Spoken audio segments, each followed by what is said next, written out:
Shrockstar.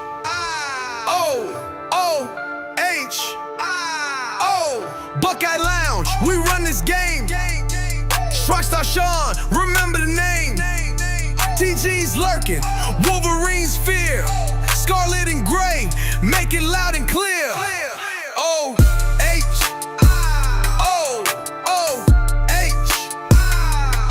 TG and Sean, bringing that smoke. They stand in the paint, that ain't no joke. Tune in, turn up, let the show begin. The Buckeye Lounge, straight fire within.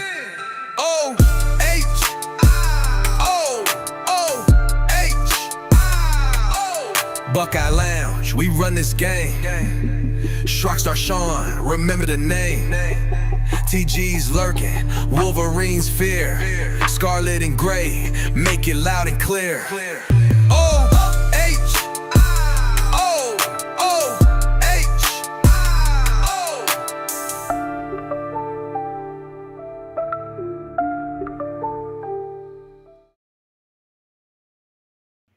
Ladies and gentlemen, boys and girls, Buckeye fans of all ages, the Ohio podcast proudly brings you the Buckeye Lounge. I'm your host, the Shrockstar, and with me, like always, my partner in crime, the Wolverine Slayer herself, TG. What up, TG? What up, everybody? All right, guys. So I know you're expecting Steve will be coming on soon. It's just that he's gonna be running late because of practice. And he'll hop on when he's ready. But in the meantime, we'll be it'll just be me and Sean. We'll be talking about all the news relating to the Buckeyes today, especially some really good news we've gotten. Hey, I got some big news I want to drop right now, though, TG. To everybody watching, guys, you need to go hop on the Ohio podcast site, put it in on YouTube, and go check out the new Force Report dropped by Vader and Eric today. Man, when Vader and Eric collaborate, what a great video, man. It was fire, straight out fire, man. It's Vader like killed it again. It's awesome. I'm not gonna lie. It's like Vader's like his reports are so fire. Reminds me so much of Mika, which I hope we get to see. Mika girl, I hope we get to see more of you because I miss hearing you talk about recruiting. Her and Vader need to work together at some point because along with Eric, because that'd be the fun. I tell you what, you guys, some of you guys might not know this, but Vader's the third member of our crew. He's our behind-the-scenes producer, gives us show notes. He helps us so much, and he is so appreciated. He's as big a part of the show as me and TG are, so we appreciate that dude and all the work he does behind it. We love you, Vader. Thanks, my brother. And again, great work today with your video, bro. Mm-hmm. I mean, man, it was fire. Eric coming up. Him and Eric together, man, what a perfect team they making those videos. I mean, yeah, straight out fire, like TG said. It's just fire. But in the meantime, with the other big news, the other big news we have related to the Buckeyes is not only will Edric Houston be fine, he'll be fine. Like, guys, his injury, it wasn't as bad as we all thought it was. He's moving around. He's doing just well. But the other big news is that 2 Buckeyes got their black stripes removed today. Nate Roberts. And who's the other one, Sean? Riley Pettijohn. Mm-hmm. Man, well, we've been hearing about Riley, and I've seen some video on him. The dude is flying around. That kid looks like he's about a junior or a senior the way he reads. I mean, he reads his keys perfectly, scrapes down the line. He fills the hole with reckless abandon. The dude is going to be awesome. I really feel that we have the most athletic linebacker room in the nation, TG. Oh, we do. Wrong? We do. I mean, the athleticism in the linebacker room. I talked about it on the call-in show with Chris the other day about the complete 180 that we've had in the linebacker room. I mean, again, it's not like we've had bad linebackers, but they haven't been performing to Ohio State standards, and we also wanted more athletic linebackers. And you look at what's been happening as of late since James Laurinaitis became a linebacker coach. It's like, man, what a turn of events. I mean, Jesus Christ. It has been amazing to see how the linebacker room's gone. Speak of her, and there she is. Hey, Mika. Hey, Mika. What up, girl? Andre, Steely, Tyler. Mm-hmm. Ryan Day's championship beard.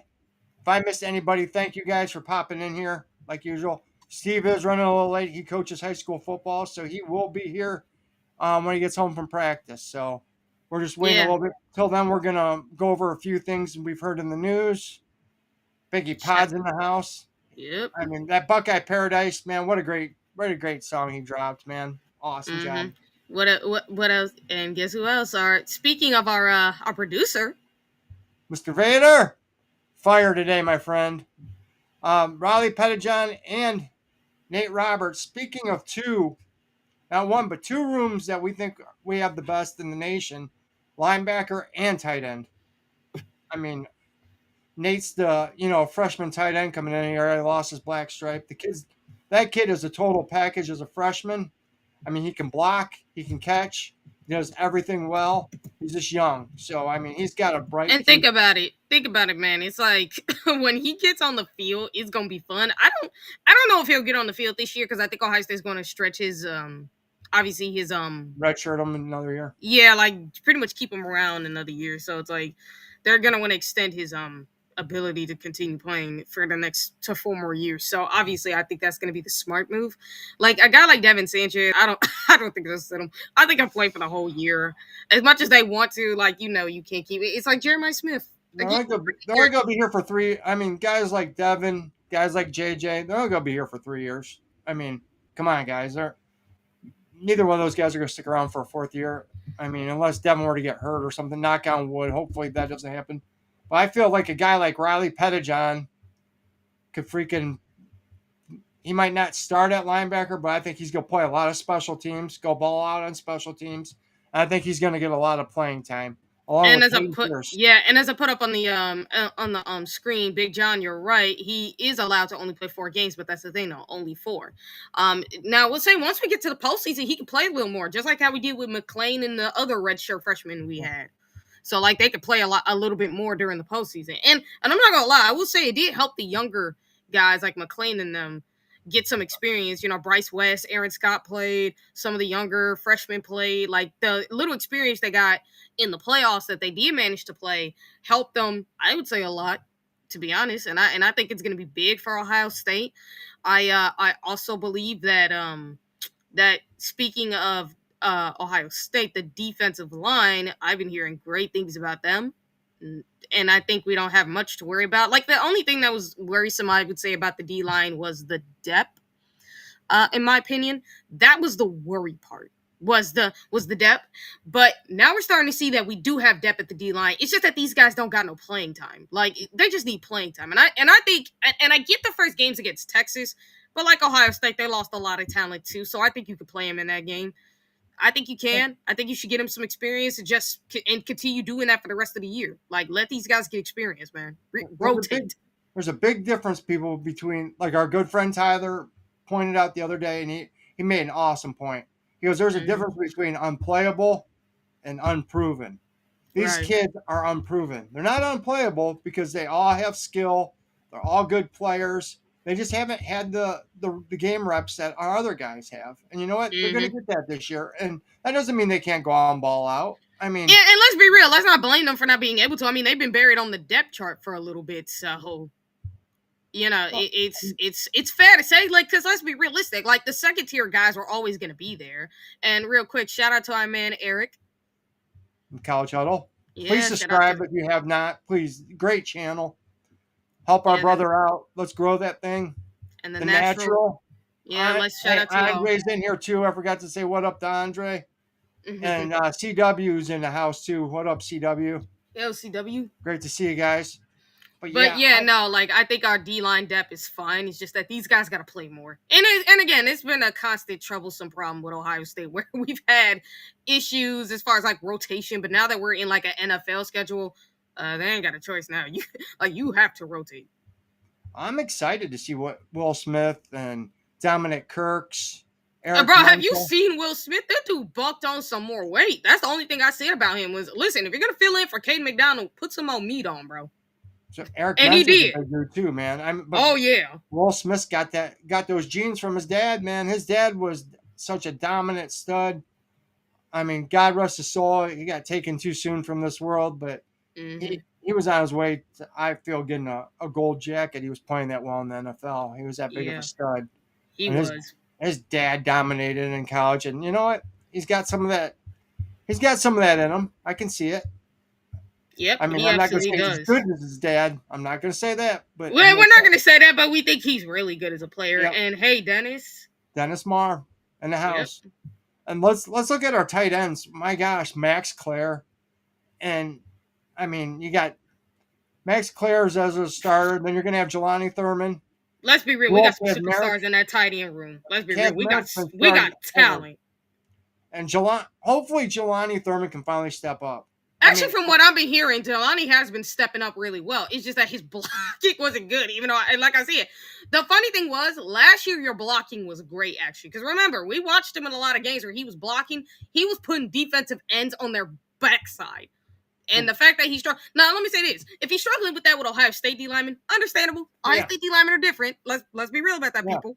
But, like, still, dude, you got to do a little bit better because you know, like, you can definitely block because we watched you do it last year. So, like, let's not pretend as if you can't. And hello, Lisa. Well, lovely Lisa, always in the house. Always thankfully. Yeah, and Lisa actually said it better than anyone. Thankfully, we don't got major injuries like Texas does already. Oh, man. Hey, man, I'm not gonna laugh about that because you know what, that could happen to I'm not laughing. I'm not laughing at them. I'm saying like that's just luck. I mean, we did go through that last year. The great thing is we had offensive line depth. They announced that speaking of all linemen, they announced that Saraveld is the left tackle now. Left tackle? Left tackle. Are you sure it's not right tackle? That's what Vader told me. Guys, correct me if I'm wrong in the chat. I might be wrong, but I was told Saraveld is the left tackle now. So does that mean Ethan Agawa is the right tackle? Oh, wow. So they're switching already. What that tells me is Saraveld, if that's true, Saraveld is a better pass blocker than what Ethan is, and Ethan's more of a road grader playing the right tackle. Yes, left tackle. Even though I did watch him at left tackle at Rice last year, he was actually really good as a pass rusher. Like, the dude is actually pretty freakishly athletic for a man his size. He really is. But I could see how he is a road grader because it's like that dude. I watched him in the run game too. He was mauling dudes. And trust me, he was at one point playing against Power 3, I think. Not Power 3, Power 4 competition. He put dudes on their backside, so I could see it. Guys, they said he was either going to be a 3rd or 4th round pick. So you know what? He came second back. round. Second round. Well, let's just say this. He came to Ohio State to play this extra year so he can get developed to be a 1st round pick. Yeah, that was the whole point. Because he said it was Joshua Simmons and Seth McLaughlin, what Ohio State did with them, and then DeJuan and Paris. Like, that's what got him to want to come over here because he's seen what Ohio State did with those guys. And it was absolutely amazing. And I think it's true. Like, DeJuan would have been a 1st round pick had it not been for a little injury he had. But, you know, that happens. Seth McLaughlin would have gotten picked had it not been for the injuries as well. So, again, that's the only thing that can hurt you. It's the only thing that can hurt you at Ohio State is injury. That's it. Look at Simmons. He blew his knee out, and he still got a 1st round draft pick. I mean, well, let's be real. Yeah. I mean, well, at the end of the day, I'm not gonna lie. It's not like it was that serious because, like with Seth, it's an Achilles tear, and it's like I ain't gonna tell you people look at Achilles. On top of the fact that you're never the same afterward. Yeah, and on top of that, I will say with DeJuan, I think people were unsure because of his weight. That might have been the biggest reason. And then it turned out he was a freakishly type of athlete. Like, he really was. Hold on. I mean, if you look at DeJuan, he was a freaking basketball player. We recruited. I mean, so he had awesome footwork. I mean, so. Yeah. His footwork is. I mean, and think about it too. What he's doing in the NFL, like the dude not only could play right tackle, he was playing left tackle for the Browns. He was their best left tackle on the team. So not only is he their best right tackle, he's their best left tackle too. He was shutting down JT Watt. Come on. I mean, one of the best. TJ Watt? TJ Watt. Not TJ Watt. My bad. Thank you. It wasn't just TJ Watt. He was also shutting down, like, elite pass rushers. Like, he was shutting down some elite pass rushers at left tackle. Like, how he was doing at right tackle last year, too, the year before. Like, the year before, he didn't allow a single pressure or sack or hit on the quarterback at all in his rookie year. His second year it's only 1 to 2, I believe, is how many he allowed as far as quarterback pressure. Like, hits, no. But it was kind of funny, and it's like, man, I'm not gonna lie, it was pretty pretty awesome, to be honest, to like watch Dewan. And it's like, you know, if you're a lot of NFL teams, you're like, damn, we probably should have drafted this guy. And we're starting to, I mean, thank God my Browns got him. Oh yeah. Yeah, you better hope they can figure it out, but we all know the Browns. So I'm just gonna say well, at least you ate the Bears.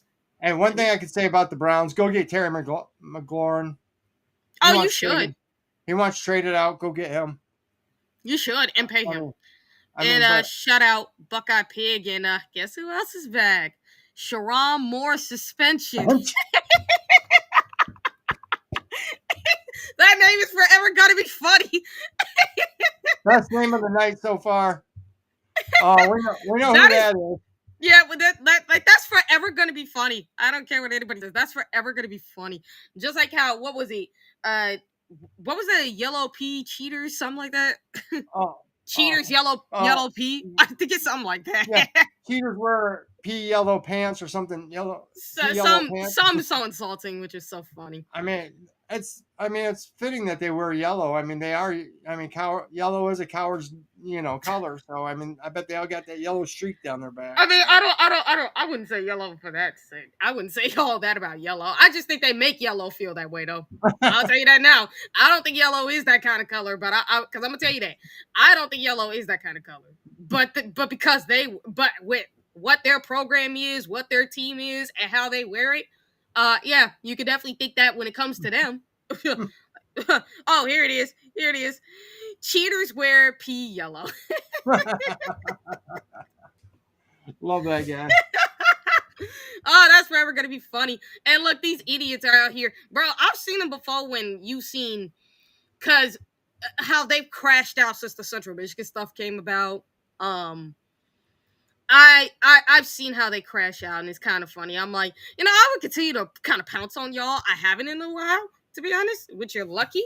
But let's be realistic, y'all fools. It's just like, and we've been telling y'all for the longest it has been, and yet you didn't want to believe it. Not only that, but you guys still take Tony Petitti's letter out of context, and we told you that's what the commissioners are supposed to do. I mean, it happened to us years ago with the tattoo thing, and before the tattoo scandal, if you can even call that a scandal, the whole tattoo provocation. You can look at what the Big Ten commissioner did for Penn State after the Jerry Sandusky thing. So, like, bro, if you're talking about giving leniency for something like that, if a letter actually could get teams off of that, teams would have been, trust me, that would have been a thing years ago. I mean, it's kind of protocol for the commissioner of yeah, they have to. And it's something that they all do. I mean, and Petitti actually made it clear that like they don't believe what they're saying in that letter for the most part, because it's more about getting the process to go faster, because they don't want to be like 2 years into this still talking about it. Like, we're into 2025, we're still talking about this cheating scandal. Like, at some point, we still talk about punishments. Like, at some point, this got to get done. Like, still, like, trust me, from everything I've heard, Petitti still wants the harshest possible punishments for Michigan. He does not want them to get any leniency by your definition. He does not want that. He wants them to be punished as harshly as possible. He just wants it to hurry up and get over with, because he wants to take down their banners, and he wants us to not be talking about this. He doesn't. We'll have to move on. There's plenty of stuff to move. I mean, it's bad for the league. It's bad for the Big Ten for this to still be dragging on. So he wants it over with. I mean, it's the worst scandal since the Sandusky scandal.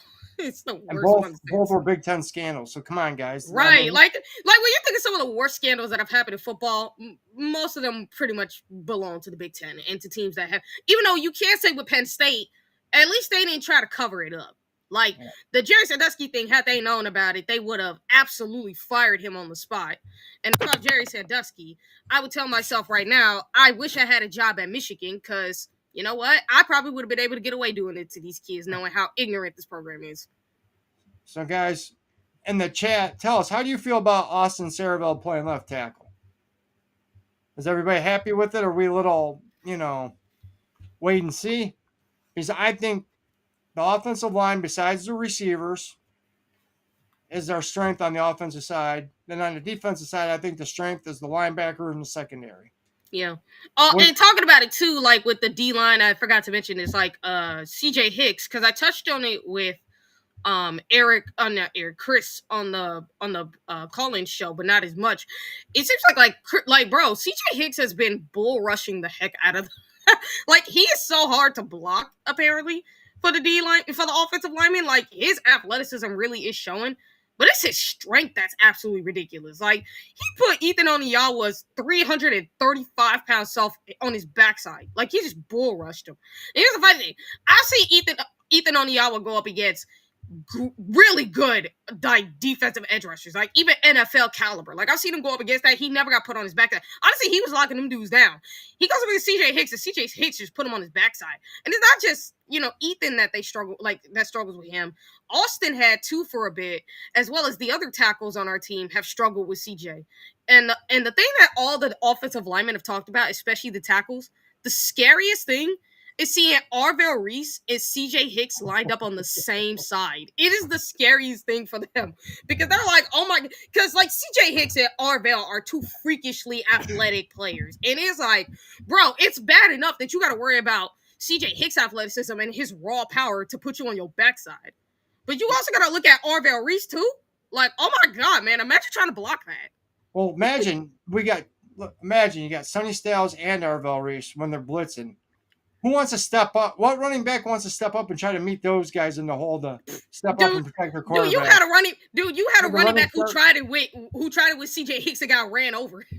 I mean, we have such monsters on that other side. If they bull rush or they blitz. I mean, Arvell Reese and Sonny Styles blitzing. Oh yeah. Whew. Bro, that linebacker room has been terrifying. And the backups and think about it, the backups are ridiculous too. Like, bro, Garrett Stover, Kate Stover's cousin, bro, he's been ridiculous from everything I understand. And we don't talk about him much. And then Payne Pierce, I mean, we ain't got to talk much about Payne Pierce. James Laurinaitis be telling you. Yeah, old school type linebacker that James Laurinaitis loves is like, this dude is superstar. Then you got the two freshmen. You got three. TJ Alford. Well, TJ Alford and Riley Pettijohn. Then you got Eli Lee. But I mean, our linebacker room is stacked for years now. I mean, the recruiting that James Laurinaitis has done has been awesome. And it's only and it's like, think about it. He's only how many years has been a linebacker coach? Like, just it's his second year as a linebacker coach, right? Like 2 years in, he already got the linebacker room in order. Like, geez, man, and think about it. It's like Keenan Bailey. Think about Keenan Bailey's only been a tight end coach this year. This is his second year. And he already transformed the tight end room differently. And it's like, well, the good thing about those guys is they only got to recruit, two guys, one guy, two guys a year. I mean, Laurinaitis be going for like 3 or 4 guys. Yeah. And sometimes I will see Keenan Bailey go for 3 too. And let's be real, these guys, when they go after their first target, they usually get them. It's pretty exciting. Hey, shout out to Craig Bowman. It's been a while since we've seen you in the chat, brother. Good seeing you, brother. Welcome back to the chat, man. I mean, if you look at the one thing about Bailey that's been impressive is, and Laurinaitis, they've been getting their targets, whoever they wanted. I mean, I know we didn't get Tyler Atkinson, but the school wasn't going to freaking, That's the other problem. Ohio State was willing to sponsor him because, I mean, dude, think about it. Like, look at if you're a Buckeye, like, this is how I don't understand if you're a kid who wants all types of promotion. If Ohio State is the number one program in college football, the most recognizable with the biggest brand, why would you not take that? Unless there's some more to it, where it's how much they were willing to pay you. Which and you know what's funny is Mark Pantoni had talked about this, and he said that we're not going to pay a recruit that kind of money unless they're going to contribute from year one. Yeah, unless you're J.J. Smith, Marvin Harrison Jr., Orlando Pace, the Bolsas. Marvin Harrison didn't even play his freshman year. Exactly. And then think about it, too. It's like, you talk about the Bolsas, Young, JT, and Jack. Because remember, JT played as a freshman his first year at Ohio State. He did. Chase didn't. Chase didn't. He waited for a year, and he was generational, too. And it's like, JT did.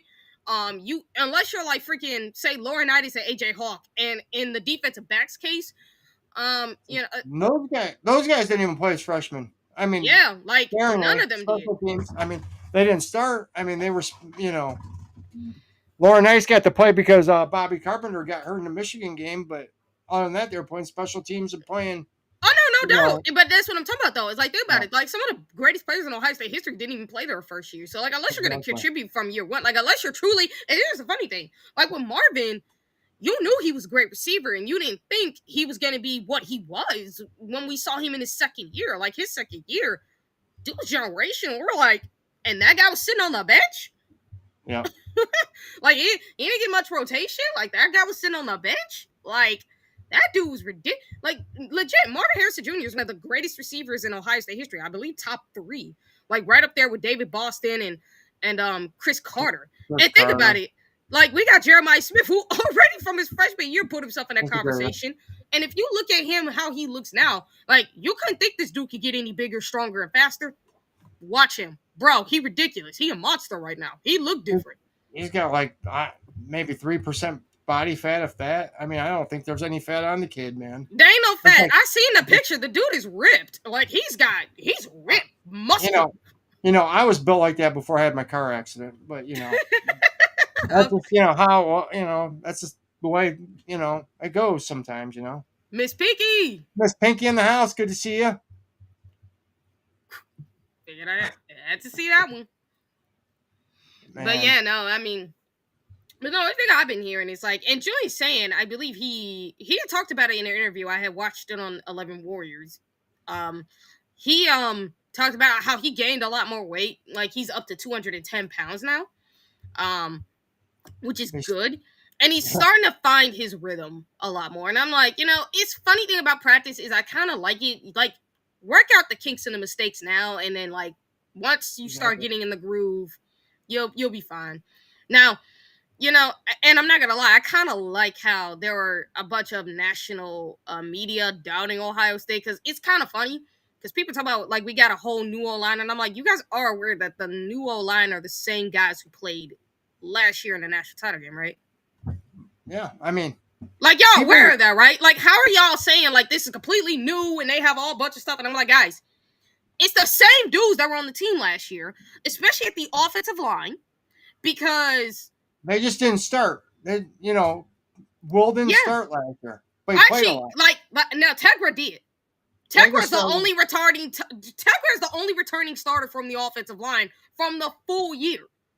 I mean, and he's better than what he was last year. Like, think about it. Last year, until the playoffs, he wasn't as good as we wanted him to be. But he got better. Until the playoffs. Like, the playoffs, he got real better. He got much better. And then, like, what we've been seeing from him in practices, he's been so much better.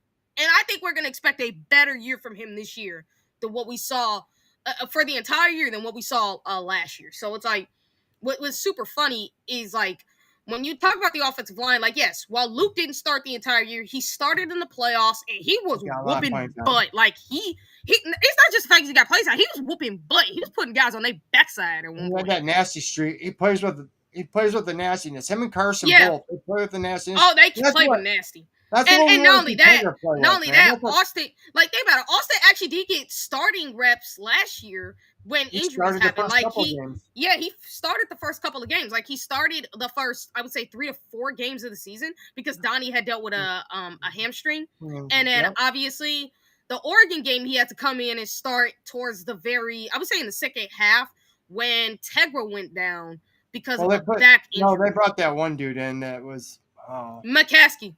Yeah. Zen McCaskey. Yeah. He was actually really good in the Oregon game. Like, I know a lot of people don't look at it, but it's like, if you look at the Oregon game, he was actually really, really good. He was really shutting down them Oregon edge rushers. Like, give him credit for that. We have 7 to 8 guys that can play on that offensive line that can start. Like 10 to 12. I mean, I think we're got 10 guys that could start. I mean, and that I say 7 to 8, you say 10. Either way, I'm happy because we've never had that much depth. Long time. Thank Justin Fry. Look, everybody wanted to be mad at him for his recruiting. Understandable. The one knock I had on his recruiting was the amount of bodies he had in the room. That's the only knock you could give him. But if you're going to knock him for not getting a 5-star, bro, tick off, bro. Like, come on. We're not, like, bro, even previous offensive line, bro. He brought in Carter Lowe, but, like, think about it, though. We never really get 5-stars like that at Ohio State. The times we did, it was like either they were within our area or like Paris was, who was in our backyard. Oh, Same with Stud got a couple under Urban, but Urban also Stud helped. did get a couple, but Urban helped though. Stud I did mean, get a couple, but that's the thing though, is like, and even after Urban left, we still got that thanks to help with Ryan Day. So like, but at the end of the day, it's like we're not always gonna get a 5-star. And guys, remember, 5-star offensive linemen can bust out more than any other position. It's a developmental position. Like it doesn't matter. It doesn't matter if you're 5 or 4, because 3-stars, whether you know it or not, 3-star offensive linemen get drafted more than 5-stars. the thing is, people, we got to remember about offensive linemen. Very rare does an offensive lineman start as a freshman. Oh, Very that's very rarely. rare. Very I rare. mean, Like you have Michael to be Jordan, Orlando Pace to be that. Orlando Or Pace, Michael Jordan was the only other one that I can remember. I think Corey yeah. Stringer might have too. I mean, there might Yeah, have been a we've few. had very few starters come in Exactly. as freshmen, like very few. Like it's a super small amount. And thank you, Natural, for the Sunny Scott's 360 665. And Orlando came in and just dominated. Oh yeah, he was just a bro. He was generational as an He's the offensive goat, lineman. man. Ebony Carter Boy's mom, welcome. Yeah, cheaters wear P yellow. Thank you for gifting a membership, and again, Ebony Carter Boy's mom. Welcome, You're, welcome. It's awesome to see yeah, you in here. Thank you for coming in here and checking us out. Big John, great to see you. I yeah. mean, that's one thing about Ohio State is we have put more 3-stars in the NFL than any other program. Yeah, and I know a lot of people have been freaking out about the recruiting because of like we only have a certain amount of 3, because we have a lot more 3-stars than what we've had in the past in the class. But it's like it's probably a good thing, because if you look at it, the first 2 years Ohio State, the bottom 10, we've hit on at least 5 or 6 total.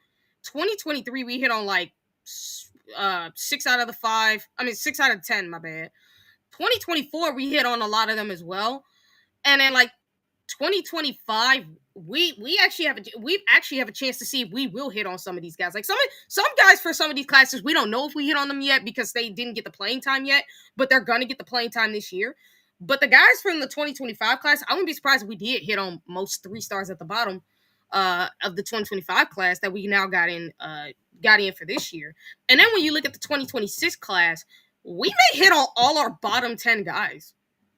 I mean, that's Which amazing, guys. I mean, honestly, to hit on that many people, I mean, wow. I mean, usually Mika, to hit on yeah. to hit on your top Wait. half. Mika, we talked about it. Steve is gonna come on when he comes home, because he's a high school football coach, so he's gonna be late because of practice. So we'll be on until he comes on here. So hopefully he gets on soon. But his son is trying to defend the state championship this year. Mm-hmm. Canal Winchester, his son Drew is the starting quarterback and helped lead his team to a state title last year. And all of us that have Spectrum cable here in Ohio, they cover the state championship games. And I watched that last year, and he was awesome. Yeah, Cody Haddad is awesome. He's a 3-star safety coming in. yeah, And that he kid is. he's a tackling machine. He's out of St. Ignatius, which is one of the best high school football programs in the country.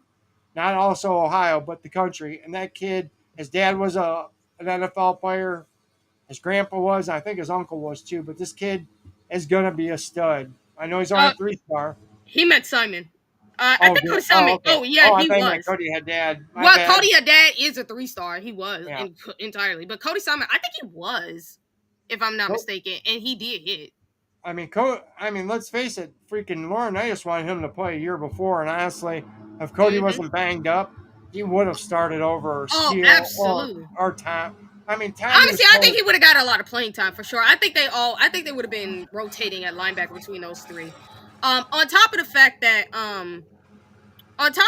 when you look at it, like Dewan, I thought he was a 5-star at one point, and then it turned out he was actually a 3-star, but he played like a 5-star. I mean, with Tommy being banged up like that both of his thumbs broke. He shouldn't have been playing. Cody should have been playing over him. So yeah, I just think I think it was mainly like because with Cody it was like the injuries and you weren't sure if he was the same, so like that's kind of understandable to an extent. But it's like, bro, put Cody in if he's healthy and he's good enough to play. Put him in. I get it. Like I know, it's not the broken thumbs; it was his arm that you're talking about. but at the end of the day, I think Ohio State is like, I think you're going to see Ohio State take a more strategistic approach where I think they're going to start taking less 4 and 5 stars. Like, they're still going to take some of the high value guys, but they're not going to be taking as many as they want. I don't think they're going to go after as many. I think that they're going to make room for developmental guys, because I think that's what we're starting to see with this roster. Is you're seeing more developmental guys who are going to stay, who are going to believe in the plan for the next 3 to 4 to 5 years, right? Like, they're going to believe in the 4 or 5 year plan that they're going to be developed. And these guys got talent. It's not like I think that's going to be Ohio State's plan. I don't think that was their plan to begin with. But it's Probably not, but yeah, but it's definitely a plan I think they're looking at, because they're like, wait a minute, okay, the transfer portal, some of these guys are going to want to play in like 2 to 3 years and might not be able to do that for all of them. And some of these guys are just in it for the cash as well, and especially with NIL.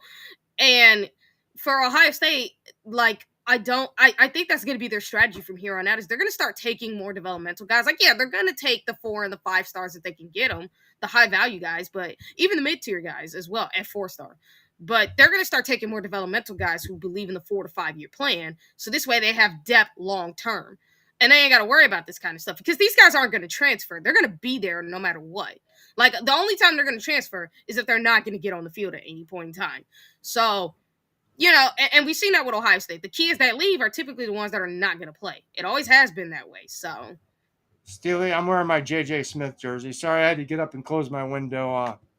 Neighbors cutting the lawn, so I could barely hear you with my window open. So yeah, but no, I just think that that's the plan from here on out, is they're going to start taking less, lesser like big time guys, because they know they can't stack these guys on a roster. You're just going to have to start taking the developmental guys, and you're going to have to do very good evaluation, which again, I'm not worried about that with Ohio State, because typically they do a good evaluation of talent. Like, I do think some of the 3-stars they bring in are good evaluations. I just don't think they hit the way they should. I get it. Yep. Hey, Yeah, Tony. Sean, read this. Sean, Chris and I are watching on the TV. TG looks and sound amazing. Sean, Oath, brother. Oath, brother. Oh man, they always got. It's like you be catching strays. At first, it's you and Steely with the, because at some point, like, you, me, Steely, like all of everybody a part of our. Because what do you guys know right now? Myself and Sean are with Steely, Lacey, our Tyler, and the rest of our like Wretches and Troy V. And the rest of them is part of the toxic mafia, is what we kind of call our group chat. Like, at some point we're gonna have to get on Tony's show and have the whole toxic mafia, and just, especially because what the funniest part of it is gonna be is, what I'm gonna tell you guys, we're gonna listen to is Sean and Steely going at it, because it'd be the funniest thing in the world listening to these two, because we've done group calls and these two have gone at it so many times to a point where it's so freaking funny. Y'all would love it. I promise you would. We gotta go on Tony's show at some point.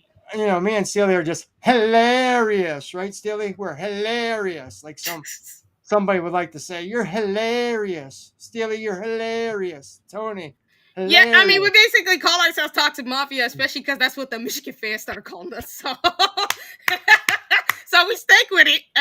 Hey, Toxic Mafia. Okay, we don't care. We'll take it. We'll roll with it, won't we?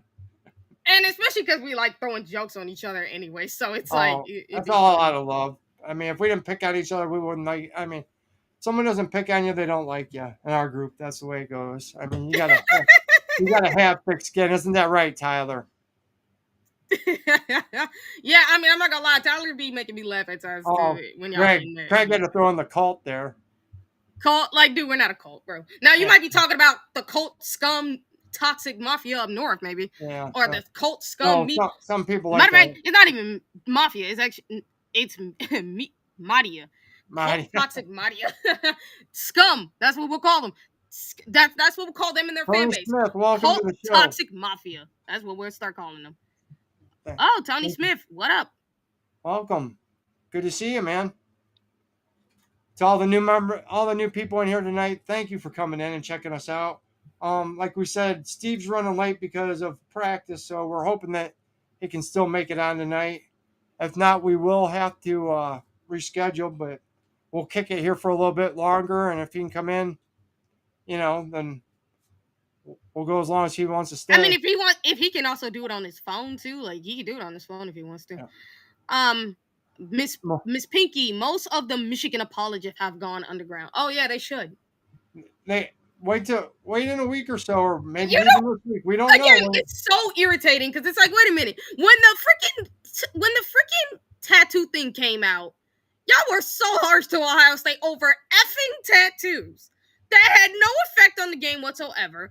It's guys who are already part of the team that are getting tattoos. It had no effect on recruiting because recruits didn't even know this was going on until they get on the team. Like, until they get on the team, they're never going to know that's happening.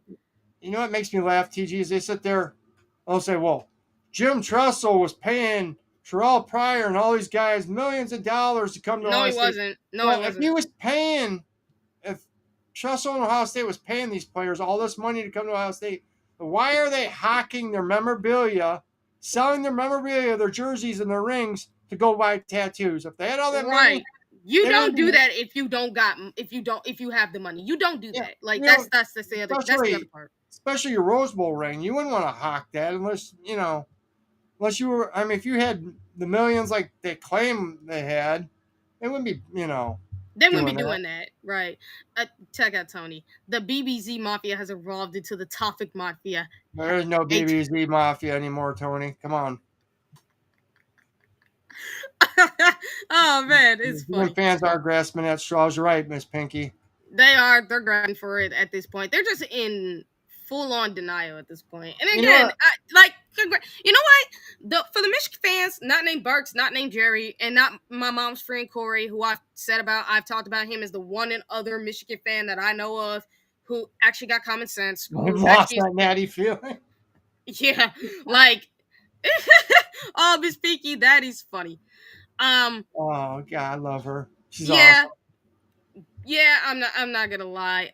But yeah, no, it's like the only 3 Michigan fans I know of that actually have common sense as far as I'm concerned. But at the end of the day, it's kind of like it's like when Michigan, it's like own it, accept it.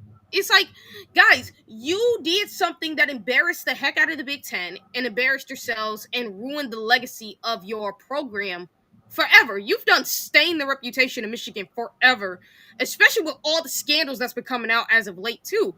Like, more information that comes out, the more it makes you look bad. And from what I understand, no, there are some that care.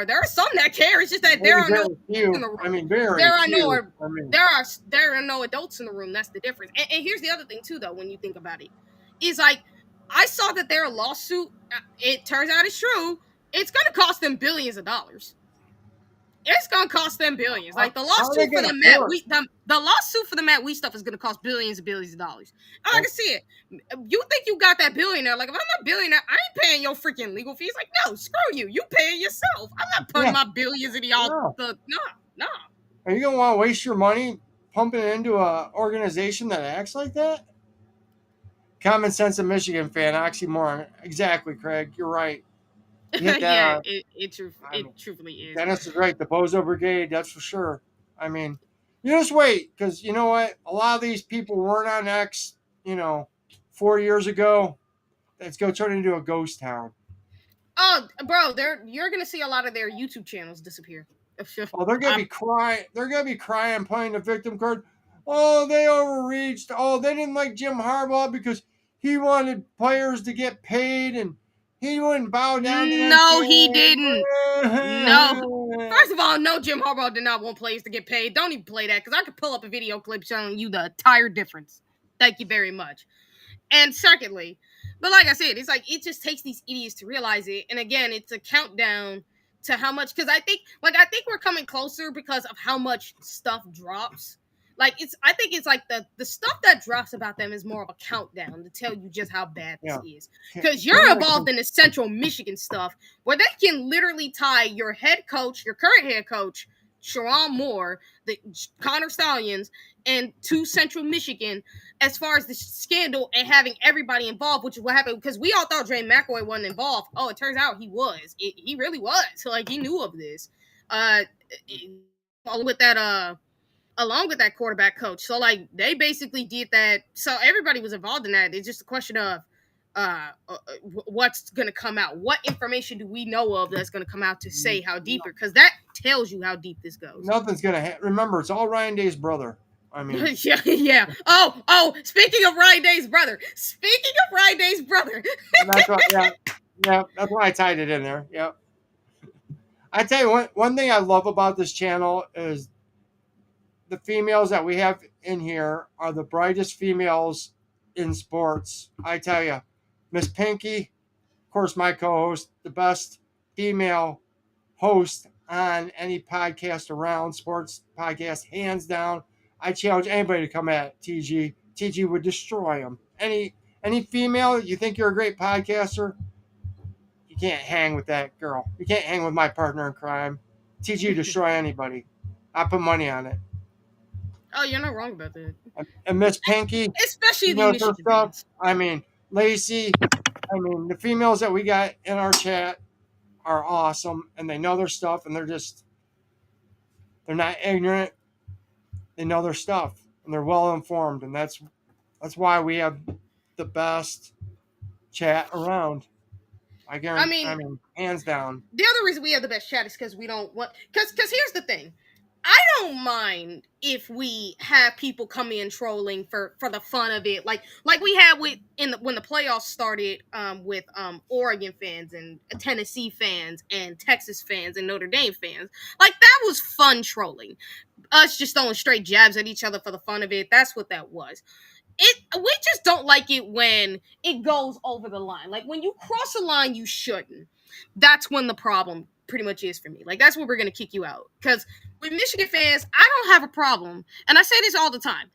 Guys like Burks, Jerry, and them, I don't have a problem with those kind of Michigan fans in the chat, because they're gonna be sitting here throwing bars and having fun and just like all of us just, spitting and spatting at each other for the fun of it with little jokes. It's fine. It's what we've seen in other chats, like one of our former shows that you and I used to be on, where you see toxic fans. Yeah, you see toxic fans coming in there that just take it over the line that they shouldn't be doing. And that's what myself and Sean don't want in this chat. We don't want toxic. Like, if you want to come in here, throw barbs, and just have some fun with little trolls and just throwing little jokes, that's fine. We don't care. We'll do that all the time. Yeah. Do it respectfully. If X is the spot to go drop 4-letter words and say whatever you're going to say, that's the place to do it. Not in these podcasts. No. Yeah, I mean, Eric basically just said it. They make it too personal. It's like, it gets too toxic at that point. It's like, guys, we can throw barbs at each other, but it ain't got to get personal. Oh, I mean, on X, I've gone at people because people have gone at me, and I won't hold back on X. Mm-hmm. But you know what? I've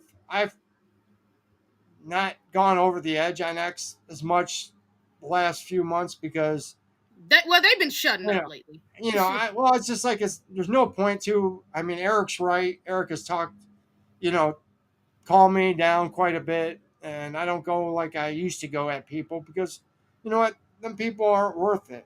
Yeah. Oh, by the way, Dennis actually with the funniest slight at the Bears quarterback tipped the nail today. Oh, yeah, bro, because I know we don't talk about the NFL as much unless it's, like, related to, like, Justin and them. But the Bears, because I would never forgive them for what they did to Justin. Screw the Bears.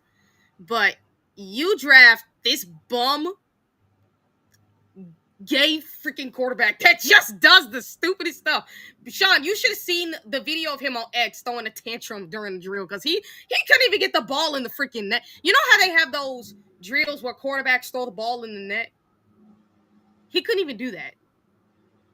He was struggling to do that. I found that so funny. He threw a tantrum. This dude, I swear, I say it to all the Bears fans that I've argued with, because like 90% of the fan base wanted Fields, 10% just absolutely hated him. I don't know for what the reason.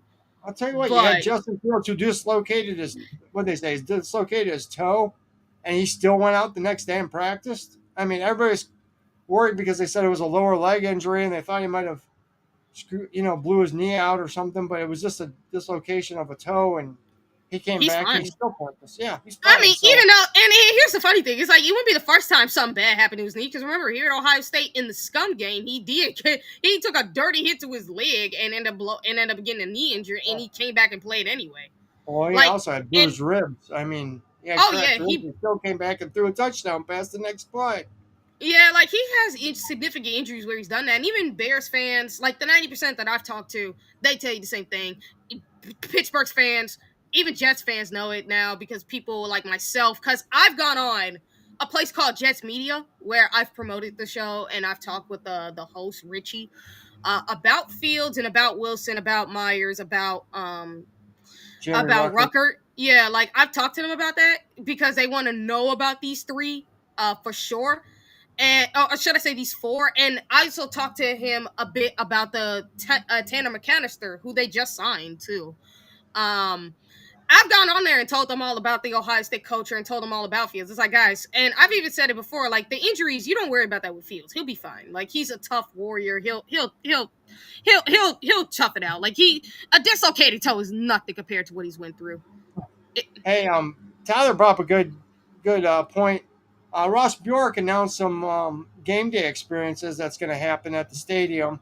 Yeah, I know there's going to be a I've seen blackout for the Penn State game. I swear to God, if that's a big noon game, I will scream having a blackout. That needs to be a prime time game at night. If Mm-hmm. you idiots make it a big noon kickoff, you deserve to be strangled for it. Hey, check out the nickname for Tyler. This is what we call Tyler now because because of how much he irritates Michigan fans. T3. Yeah, T3 toxic Tyler troll.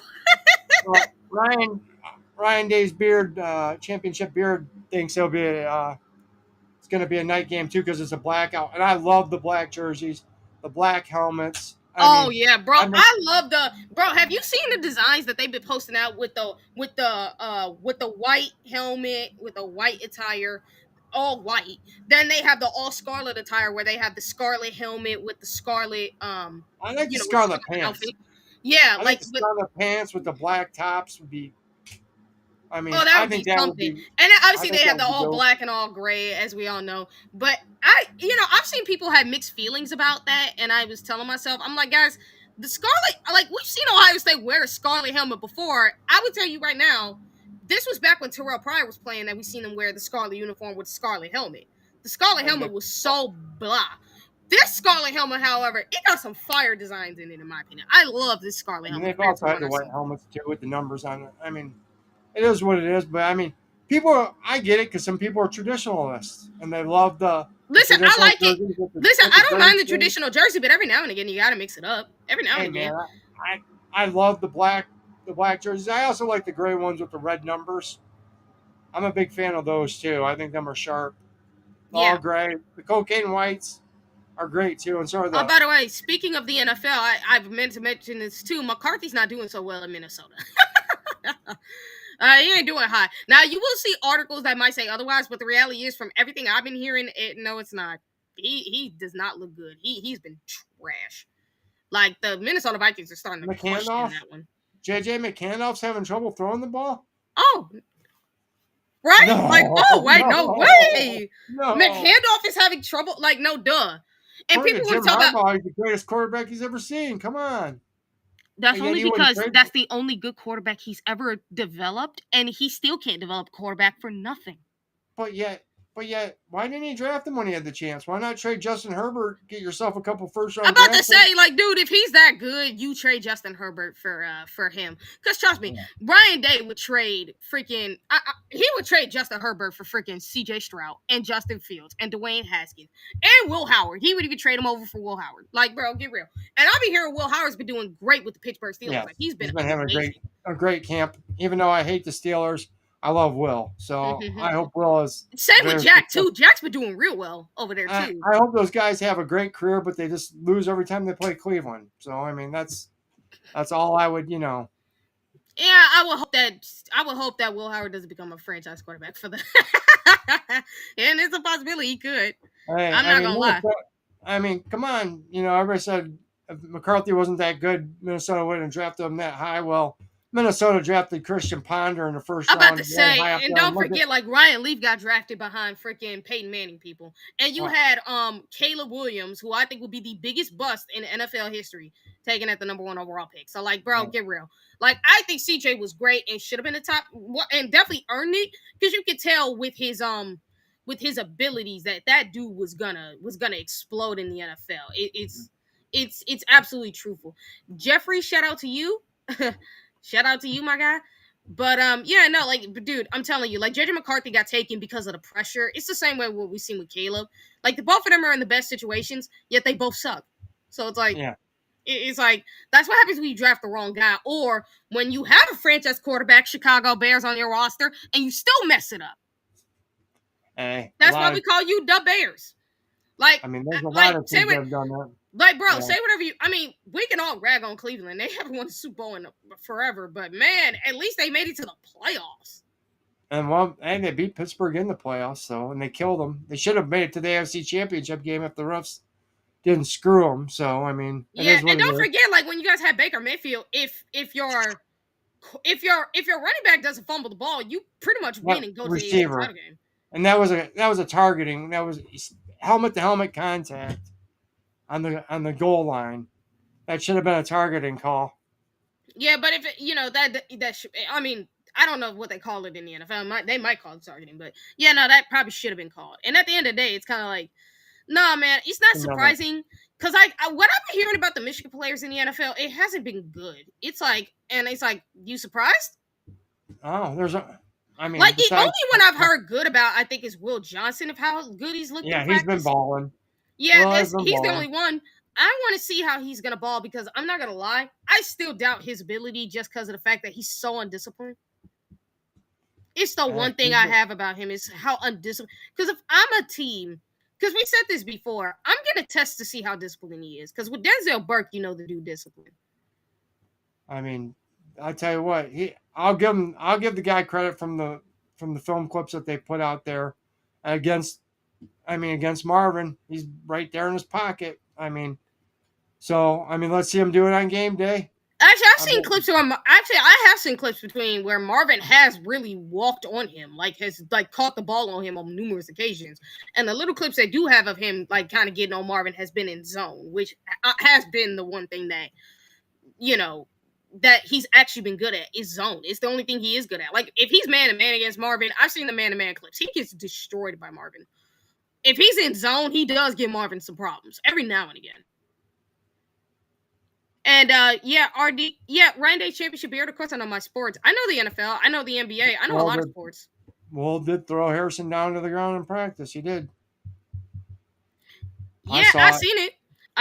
It's actually the one thing you can cling to where you, again, zone coverage. It's actually the one time you do give Marvin the biggest set of problems is in zone. If you were man-to-man, that's a different story. Like, I have seen Marvin put this guy on the ground and caught the ball on him and made, just little to no effort. Where, again, this is the one thing I will say about Will. You can't have him for every down. You really have to play him in zone if you want him to be successful, is what I've noticed. With Will Johnson, he has to be in zone. You can't put him man-to-man. Because if you put him man-to-man, I'm going to throw the ball to the receiver that he's going up against. I don't care who it is. Because, again, I'm going to remind you, even the third best receiver on a NFL team is better than most third on a college football team. So, it's just really truthful when you think about it. So, for Will Johnson, if the Arizona Cardinals continue putting him in zone, then, yeah, he'll be successful. But if there's times where you get a little too predictable and you got to go man-to-man, I don't think I put Will Johnson in there at all. I would never put him in there. Not against Justin Jefferson, not against Jamar Chase, not against A.J. Brown or Devontae Smith, or against against Garrett Wilson or Chris Olave. I wouldn't put him against any receiver 1-on-1. I really wouldn't. Yeah, Kyler Murray's also throwing Marv the ball. That's that's the other part. Let's be real. Good against Marv, but also looks like who's throwing the ball is Kyler Murray, who, by the way, can't hit the side of the park. Kyler is a midget quarterback who can't see over the offensive line. This is his last year to prove that he could be a sufficient quarterback in the NFL. Because if he can't do that, and you got a guy like Marvin, because Marvin should be getting targeted 16 times. I'm sorry. Oh, freaking offensive coordinator. I mean, come on. I mean, you got Marvin there. They weren't scheming to get Marvin the ball. Then finally, when they did give him the ball, he went off. It's like, duh, hello, don't Hello, throw your yeah, playmaker the ball. That's why you drafted him #1. You know, your first number round draft 4. pick. Well, Yeah, I like mean, there's a reason. he's the Like #1 there's a draft. reason you draft him as your first, like as your number Yeah, 1 overall draft pick. Like there's a yeah. reason for that. Like get him the ball, and you seen when you did give him the ball, good stuff happened. It's just And truthful. hey, I will give Will Johnson credit. He's balling out right now. But I mean, practice. Anybody could have a good practice or a bad practice if he. I've seen Michigan players who've had good. I mean, again, I've seen Michigan players who got cut just for how trash they were in practice and were trash on the field in general. With So Will Johnson, I have seen Michigan players who look good in practice and still suck on the field. So we're going to see how he looks we'll against. just see. I We're mean, going to see. Because, again, with the Michigan players, like I said, I haven't heard good things about Kenneth Grant. I haven't heard that many good things about Mason Graham. I've heard some decent things, but not great. But, it doesn't sound like he's doing well. And for Randy's championship bill, who do I root for in the NFL? I actually don't have a specific rotation. I will say the team I root the most for is Kansas City. I have been rooting for them since I was a kid, to be honest.